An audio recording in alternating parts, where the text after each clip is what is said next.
Welcome back to the deep dive. You know those times when you encounter something, a book, maybe an article, or like today, a movie that just leaves you scratching your head? Yeah, completely baffled. Exactly. Well, that's what we're here for, to give you that shortcut to understanding. Today, we are diving deep into quite a cinematic fever dream, the 2007 film No Smoking. Oh, that one. It definitely sticks with you. It does. It's famous, maybe infamous is the better word, for just how surreal it is, and especially that ending. Super cryptic. For sure. People have been arguing about what director Anirudh Kashyap actually meant for years now. So our mission today, we're taking all the source material, the critical essays, interviews, the academic stuff, and we're aiming to deliver a clear interpretation. Or, well, maybe several layers of interpretation. Right, because it's not simple. Not at all. We're going to unpack the main themes, really analyze that final, pretty disturbing sequence and give you a framework, help you understand this really complex conversation the film is having about addiction, yes, but also ego and control. Yeah, I think what we're really looking at is a kind of psychological thriller, sort of disguised as an anti-smoking message. That's a good way to put it. We're watching this high-stakes, almost like metaphysical showdown. The film uses some really extreme imagery to show how choice and consequence play out when one person, K, goes up against this massive, seemingly unbeatable system, Baba Bengali's setup. It really does feel insurmountable. It sets up this kind of cosmic trap, where K's fate seems sealed, maybe not by some outside force, but by his own stubbornness, his own will. Okay, let's unpack that initial conflict, because it's severe right from the start. K, played by John Abraham, he's set up as this picture of defiance, isn't he? Totally. Arrogant, successful. Yeah, and he sees his smoking habit as just fundamental, part of who he is. So when he gets forced into Baba Bengali's rehab, his reaction is just immediate resistance. He doesn't want fixing. He wants his freedom, his autonomy, and he fights that system constantly. And the system itself, the sources really emphasize this, right? It's designed to just crush that autonomy. Yeah. Exactly. This is really crucial for you listening to grasp. This isn't like a friendly clinic trying to help. It's Kafkaesque. It's this bureaucracy built on total psychological and, well, physical force. Yeah. The sources really paint Baba Bengali less as a therapist and more as this symbol, an embodiment of overwhelming power, authority. Okay, but here's a question then.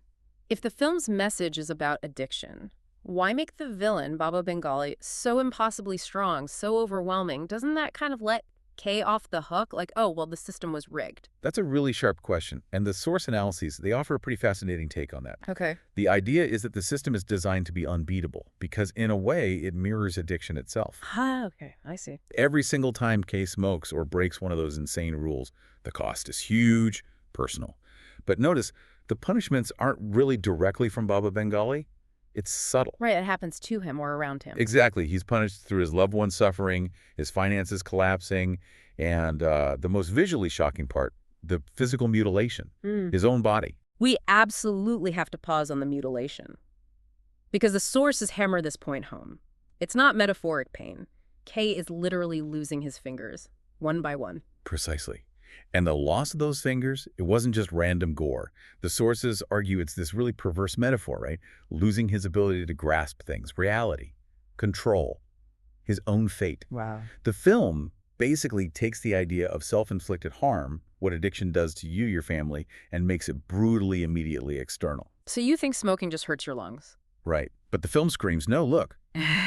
Your actions have these immediate, painful, literal consequences that just chip away at your life, your actual physical self. So his refusal to quit, his whole insistence on freedom of choice, the film doesn't frame that as heroic at all. Not really, no. It's shown as deeply self-destructive. It establishes right away that K's ego has this massive, almost existential cost. That context is critical for understanding the ending, then. Absolutely essential. If K had just faced, like, fines or something minor, his final moments wouldn't hit nearly as hard.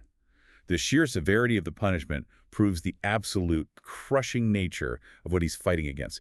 He's fighting something that can, and clearly will, take absolutely everything from him. Okay, so this is where the film really spirals down into its own sort of inescapable logic.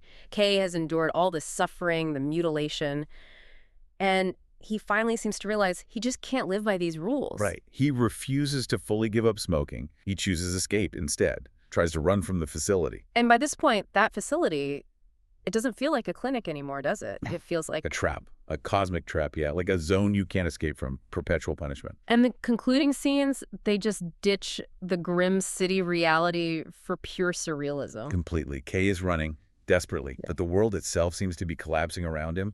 The geography makes no sense. And ultimately, he's trapped, stripped naked, utterly powerless in this bizarre, nightmarish place. The source is called the bathhouse sequence. Yeah, let's describe that bathhouse a bit for anyone who hasn't seen it, because it's key. It's this huge, empty, tiled space, often wet, which just emphasizes the cold, the isolation, the vulnerability. It's clean, sterile, Yeah. almost antiseptic, Yeah. and yet absolutely terrifying. The perfect setting for breaking someone down psychologically. His physical world has just caved in, mirroring his mental state. And then we get that final image, the one that just stops the movie cold. Mm-hmm. Kay, completely broken, traumatized, stripped bare, most of his fingers gone. He finds a cigarette Yeah. and a match. And he lights it. He likes it. That single action, lighting the cigarette, it suggests, well, continuation, right, the cycle isn't broken. Exactly. But the real power of that image is his condition when he does it. Mm-hmm. His body is ruined. His life is gone. This isn't some defiant Marlon Brando moment. No. It's the final, almost involuntary reflex of a man who's already destroyed, effectively. That visual moment, that's the absolute key, isn't Yeah. it? For all the interpretations that follow. It's the pivot. It stops being about the nicotine or the pleasure of smoking. It's about the fact that he's lost everything that makes him human, everything tangible. Yet he still clings to that one single behavior, that stubborn piece of his old identity. He chose the cigarette over everything else, over reality itself. He did, and that choice echoes through all the thematic readings. Okay, so now let's connect that literal, really devastating ending to the three main interpretations that come up again and again in the sources. We're moving from the physical act to the philosophy behind it. Right, from Kay's choice to what the film is saying about that choice. Let's start with theme 1, addiction as a prison. Sounds straightforward maybe, but the film takes it to an extreme. It really does.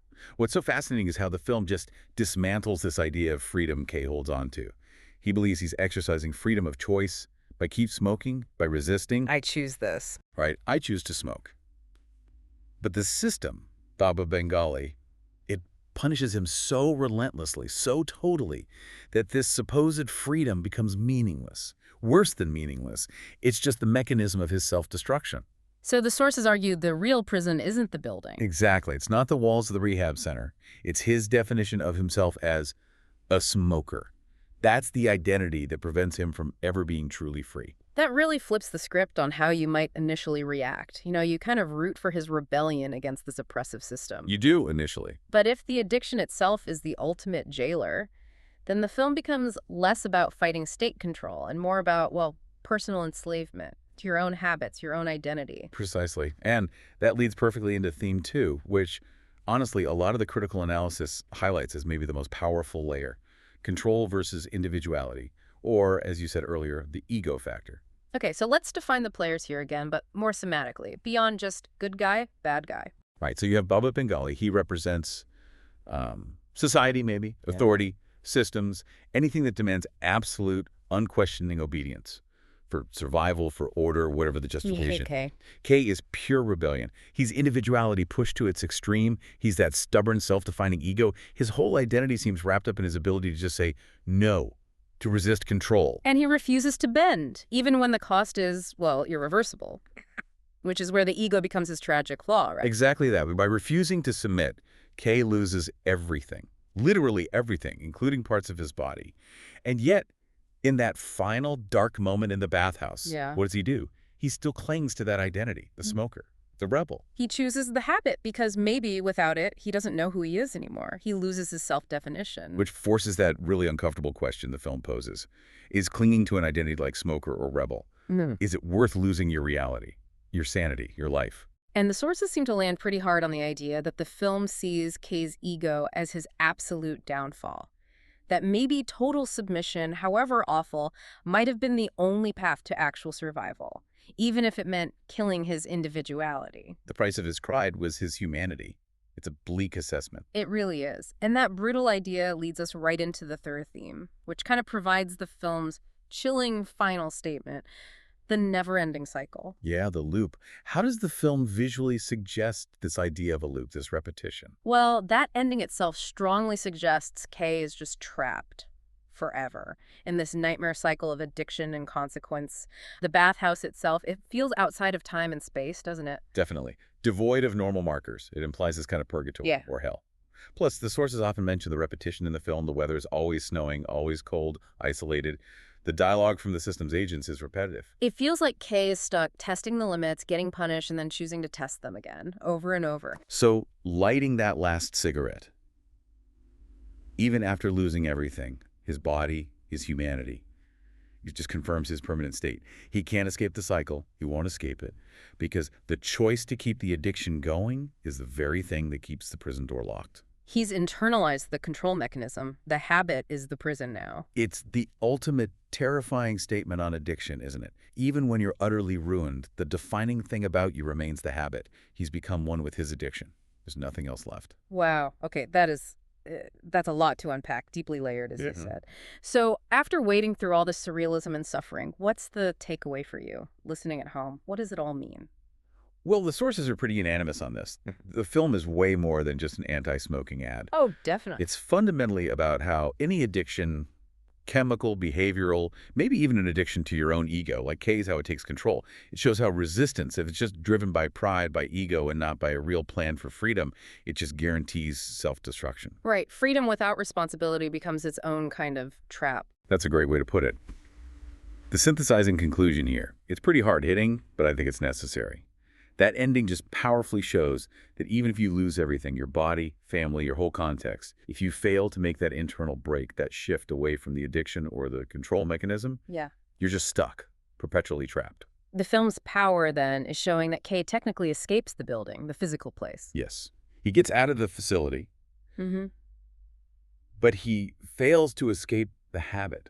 And the habit itself is the permanent, surreal prison he finds himself in. That's a difficult message. Unforgettable, though. It really elevates the whole thing way beyond just tobacco into something much more philosophical. #tag outro. So we've covered Kay's initial defiance, those escalating, really surreal physical costs he pays, the terrifying trap of that final bathhouse scene, and that painful dynamic between ego and the systems of control that demand you submit. Yeah. It's a film that leaves you feeling pretty shaken, doesn't it? Uh, Partly because that critique of control, it feels like it could apply to so many different parts of life. Absolutely.